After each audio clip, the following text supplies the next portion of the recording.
Welcome back to Movie Moshow. Today we are going to review the science fiction animation film Wall-E.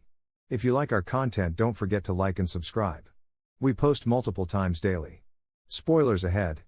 The dystopian future, the result of years of environmental deterioration and mindless consumerism. The Earth is covered in waste and has no plant or animal life about 700 years from now. After leaving Earth millennia ago, the remaining humanity are now residing on the starship Axiom. The company by and large, whose BNL branding can be seen on everything from the artificial sun to the ship's main concourse, runs the Axiom. The original idea was for people to spend 5 years in space while cleaning robots, called Walls by Professor Simon, ready the planet for human recolonization. However, just one Wall-E, voice, Ben Burt, is still around after 700 years. Wall-E spends his days compacting trash into sturdy bricks so he can use them to construct buildings. He also preserves some of the most intriguing objects in the garage he shares with his only companion, a cockroach. He dreams about holding hands while watching Hello Dolly on VHS at night. The majority of his finds are gadgets and spare parts, but occasionally he comes across a lonely plant. He scoops it up and places it in an old shoe that has been packed with dirt despite not knowing what it is and realizing that it requires soil and care.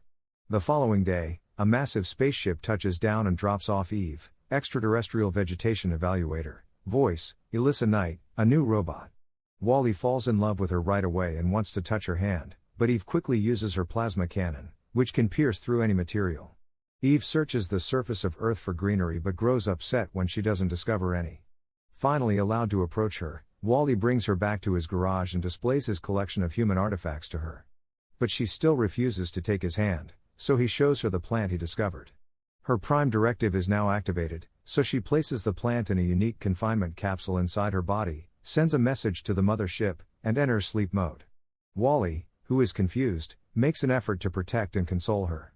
He takes her to a spot where he may watch the sunset with her while protecting her from storms. The mother ship returns and retrieves Eve a few days later.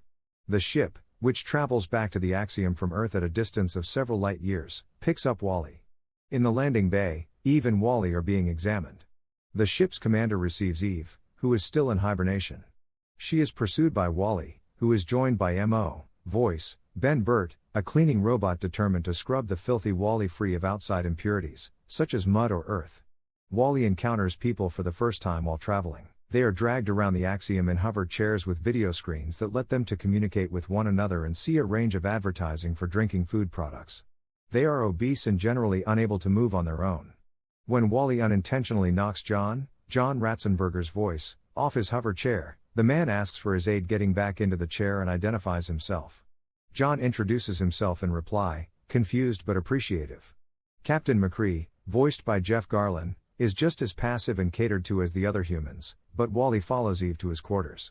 When Eve's discovery leads to Operation Recolonize, McCree is both bewildered and enthusiastic about it. But when McCree tells Eve to make the plant and reactivates her, the plant isn't there.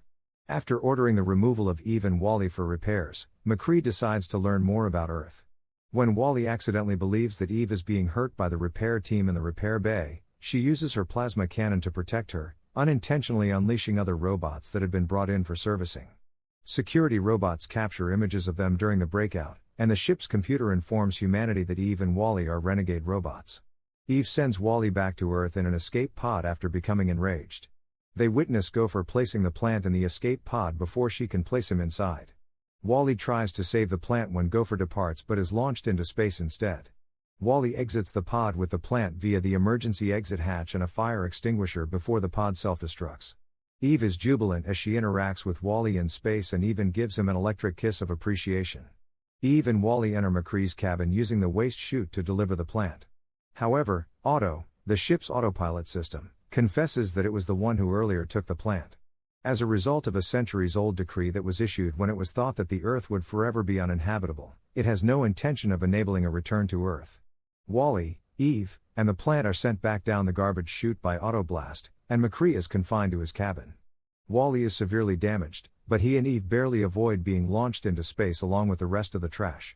Eve and Wall-E are instructed to go to the central deck of the ship, where a special machine will bring the ship back to Earth when the plant is placed inside of it, by McCree, who has managed to break into the ship's communication system. Wall-E and Eve are able to reach the center deck where the special machine has emerged from a platform with the assistance of the robots they previously freed. Wally stops Otto from trying to push the machine back into the platform. McCree is able to stand up independently and turn off Otto. The Axiom is quickly transported back to Earth when Eve places the plant in the unique device. While preventing Otto from bringing the platform to a collapse, Wally was severely injured. As soon as they arrive on Earth, Eve repairs Wally and takes him back to his garage. She is not recognized by Wally, who then starts to condense trash. Eve clutches Wally's hand while inconsolable and offers him an electric kiss once again.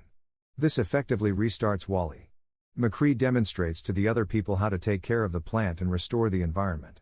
They underestimate how simple it will be because plants have already started to bloom beside the city. Thank you for watching and don't forget to like and subscribe.